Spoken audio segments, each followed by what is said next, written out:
सोन्याच्या किमती आता 90,000 पर्यंत येऊन पोहोचलेत आणि लोकांना वाटते की 1,00,000 होतात का काय, आणि ऑलरेडी लोकांच्या पर्चेसिंग पॉवरच्या बाहेर आवाक्याबाहेर किमती गेलेल्या आहेत.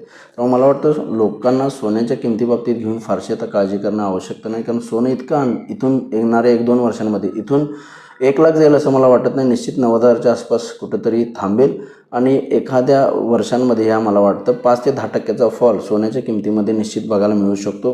त्याचे रिझन आहेत की सोनं वाढलं कारण युद्धजन्य परिस्थिती, Russia Ukraine war, Israel Hamas war, आणि आत्ता रिसेंटचा जो काय राईज आला ह्या 2025मध्ये ट्रम्प आल्यानंतर, तो टेरिफ वॉरमुळं आला आहे. जे काही ट्रम्प आल्यानंतर टेरिफ करत आहेत, टेरिफ वाढवत आहेत, टेरिफ वॉर सुरू आहे, त्यामुळं आलं.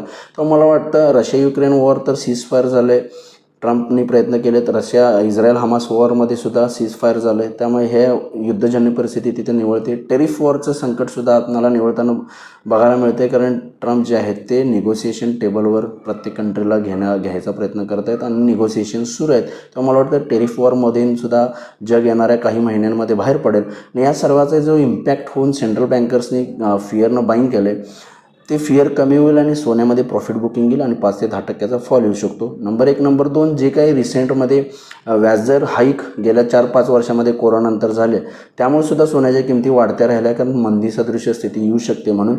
पण मला वाटतं येणाऱ्या कालावधीमध्ये, येणाऱ्या 1-2 वर्षामध्ये व्याजदरसुद्धा घटायला सुरुवात होतील. ऑलरेडी व्याजदर US घटायला सुरुवात झालेली आहे, भारतामध्ये घटायला सुरुवात झालेली आहे. तेव्हा मला वाटतं येणाऱ्या 1-2 वर्षांमध्ये व्याजदरसुद्धा कमी होतील आणि त्यामुळं सोन्याच्या किमतीवर दबाव निर्माण होईल आणि सोन्यांमध्ये प्रॉफिट बुकिंग येईल. त्यामुळे येणाऱ्या 1-2 वर्षांमध्ये सोन्यामध्ये 5 ते 10% फॉल तुम्हाला येणाऱ्या 1-2 वर्षांमध्ये निश्चित बघायला मिळेल.